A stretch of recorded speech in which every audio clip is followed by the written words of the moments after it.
முதல் வாசகம். நொறுங்கிய உள்ளமும் தாழ்வுற்ற மனமும் கொண்ட நாங்கள் ஏற்றுக்கொள்ளப்படுவோமாக. இறைவாக்கினர் தானியேல் நூலிலிருந்து வாசகம்.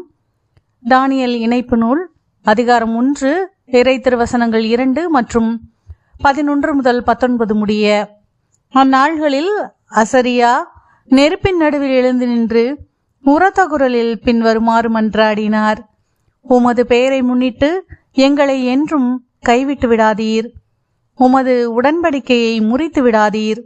உம் அன்பர் ஆபிரகாமை முன்னிட்டும் உம் ஊழியர் ஈசாக்கை முன்னிட்டும் உம் தூயவர் இஸ்ரேலை முன்னிட்டும் உம் இரக்கம் எங்களை விட்டு நீங்கச் செய்யாதீர். விண்மீன்களைப் போலவும் கடற்கரை மணலைப் போலவும் அவர்களின் வழிமரபினரை பெருக செய்வதாக நீர் அவர்களுக்கு உறுதியளித்தீர். ஆண்டவரே, எங்கள் பாவங்களால் மற்ற மக்களினங்களை விட நாங்கள் எண்ணிக்கையில் குறைந்து விட்டோம். உலகெங்கும் இன்று தாழ்வடைந்தோம். இப்பொழுது எங்களுக்கு மன்னர் இல்லை, இறைவாக்கினர் இல்லை, தலைவர் இல்லை, எரி பலி இல்லை, எந்த பலியும் இல்லை, காணிக்கை பொருளோ தூபமோ இல்லை. உம் திருமுன் பலியிட்டு உம் இரக்கத்தை பெற இடமே இல்லை. ஆயினும் செம்மறி கடாக்கள் காளைகளால் அமைந்த எரிபலி போலும் பல்லாயிரம் கொழுத்த ஆட்டுக்குட்டிகளாலான பலி போலும் நொறுங்கிய உள்ளமும் தாழ்வுற்ற மனமும் கொண்ட நாங்கள் ஏற்றுக்கொள்ளப்படுவோமாக. அவ்வாறே எமது பலி இன்று உம் திருமுன் அமைவதாக. நாங்கள் முழுமையாக உம்மை பின்பற்றுவோமாக. ஏனெனில் உம்மில் நம்பிக்கை வைப்போர் வெட்கத்திற்கு ஆட்பட மாட்டார். இப்பொழுது நாங்கள் முழு உள்ளத்துடன் உம்மை பின்பற்றுகிறோம். உமக்கு அஞ்சி உம் முகத்தை நாடுகிறோம். எம்மை வெட்கத்துக்கு உள்ளாக்காதீர். மாறாக உம் பரிவிற்கு ஏற்பவும் இரக்கப்பெருக்கிற்கு ஏற்பவும் எங்களை வழி நடத்தும். ஆண்டவரின் அருள்வாக்கு. இறைவனுக்கு நன்றி. கதலுரை பாடல் திருப்பாடல் 25. பல்லவி. ஆண்டவரே, உமது இரக்கத்தையும் உமது பேரன்பையும் நினைந்தருளும். ஆண்டவரே, உமது இரக்கத்தையும் உமது பேரன்பையும் நினைந்தருளும். ஆண்டவரே, உம் பாதைகளை நான் அறியச் செய்தருளும். உம் வழிகளை எனக்கு கற்பித்தருளும்.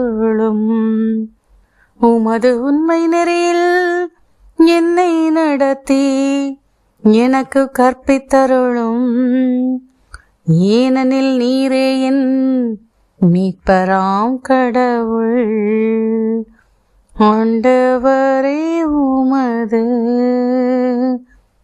இரக்கத்தையும் உமது பேரன்பையும் நினைந்தருளும்.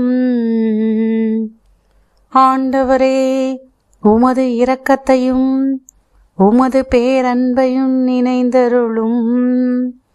ஏனெனில் அவை தொடக்க முதல் உள்ளவையே. உமது பேரன்பிற்கேற்ப என்னை நினைத்தருளும்.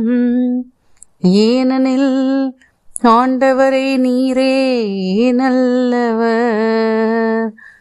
ஆண்டவரே, உமது இரக்கத்தையும் உமது பேரன்பையும் நினைந்தருளும். ஆண்டவர் நல்லவர், நேர்மையுள்ளவர். ஆகையால் அவர் பாவிகளுக்கு நல்வழியை கற்பிக்கின்றார். எளியோரை நேரிய வழியில் அவர் நடத்துகின்றார். எளியோர்க்கு தமது வழியை கற்பிக்கின்றார். ஆண்டவரே, உமது இரக்கத்தையும் உமது பேரன்பையும் நினைந்தருளும். நற்செய்தி வாசகம். உங்களுள் ஒவ்வொருவரும் தம் சகோதரர் சகோதரிகளை மனமாற மன்னிக்காவிட்டால் என் தந்தையும் உங்களை மன்னிக்க மாட்டார். மத்தேயு எழுதிய தூய நற்செய்தியிலிருந்து வாசகம். அதிகாரம் 18 இறை திருவசனங்கள் 21 முதல் 35 முடிய. அக்காலத்தில் பேதுரு இயேசுவை அணுகி, ஆண்டவரே, என் சகோதர சகோதரிகளுள் ஒருவர் எனக்கு எதிராக பாவம் செய்து வந்தால் நான் எத்தனை முறை அவரை மன்னிக்க வேண்டும்?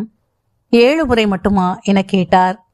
அதற்கு இயேசு அவரிடம் கூறியது, 7 முறை மட்டுமல்ல, 70 தடவை 7 முறை என நான் உனக்கு சொல்கிறேன். விண்ணரசை பின்வரும் நிகழ்ச்சிக்கு ஒப்பிடலாம். ஓர் அரசர் தம் பணியாளர்களிடம் கணக்கு கேட்க விரும்பினார். அவர் கணக்கு பார்க்க தொடங்கிய பொழுது அவரிடம் 10,000 தாலந்து கடன்பட்ட ஒருவனை கொண்டு வந்தனர். அவன் பணத்தை திருப்பிக் கொடுக்க இயலாத நிலையில் இருந்தான். தலைவரோ அவனையும் அவன் மனைவி மக்களோடு அவனுக்குரிய உடைமைகள் யாவற்றையும் விற்று பணத்தை திருப்பி அடைக்க ஆணையிட்டார். உடனே அப்பணியால் அவர் காலில் விழுந்து பணிந்து, என்னை பொறுத்தருள்க, எல்லாவற்றையும் உமக்கு திருப்பி தந்து விடுகிறேன் என்றான். அப்பணியாளின் தலைவர் பரிவு கொண்டு அவனை விடுவித்து அவனது கடன் முழுவதையும் தள்ளுபடி செய்தார். ஆனால் அப்பணியால் வெளியே சென்றதும் தன்னிடம் 100 தெனாரியம் கடன்பட்டிருந்த உடன் பணியாளர் ஒருவரை கண்டு, நீ பட்ட கடனை திருப்பித்தா என கூறி அவரை பிடித்து கழுத்தை நெரித்தான். உடனே அவனுடைய உடன்பணியாளர் காலில் விழுந்து, என்னை பொறுத்தருள்க, நான் திருப்பி கொடுத்து விடுகிறேன் என்று அவனை கெஞ்சி கேட்டார். ஆனால் அவன் அதற்கு இசையாது கடனை திருப்பி அடைக்கும் வரை அவரை சிறையில் அடைத்தான். அவருடைய உடன் பணியாளர்கள் நடந்ததை கண்டபோது மிகவும் வருந்தி தலைவரிடம் போய் நடந்தவற்றையெல்லாம் விளக்கி கூறினார்கள். அப்பொழுது தலைவர் அவனை வரவழைத்து, பொல்லாதவனே, நீ என்னை வேண்டிக் கொண்டதால் அந்த கடன் முழுவதையும் உனக்கு தள்ளுபடி செய்தேன். நான் உனக்கு இரக்கம் காட்டியது போல நீயும் உன் உடன் பணியாளருக்கு இரக்கம் காட்டியிருக்க வேண்டுமல்லவா என்று கேட்டார். அத்தலைவர் சினங்கொண்டவராய் அனைத்து கடனையும் அவன் அடைக்கும் வரை அவனை வதைப்போரிடம் ஒப்படைத்தார். உங்களுள் ஒவ்வொருவரும் தம் சகோதர சகோதரிகளை மனமாற மன்னிக்காவிட்டால் விண்ணுலகில் இருக்கும் என் தந்தையும் உங்களை மன்னிக்க மாட்டார். ஆண்டவரின் அருள்வாக்கு. கிறிஸ்துவே உமக்கு புகழ்.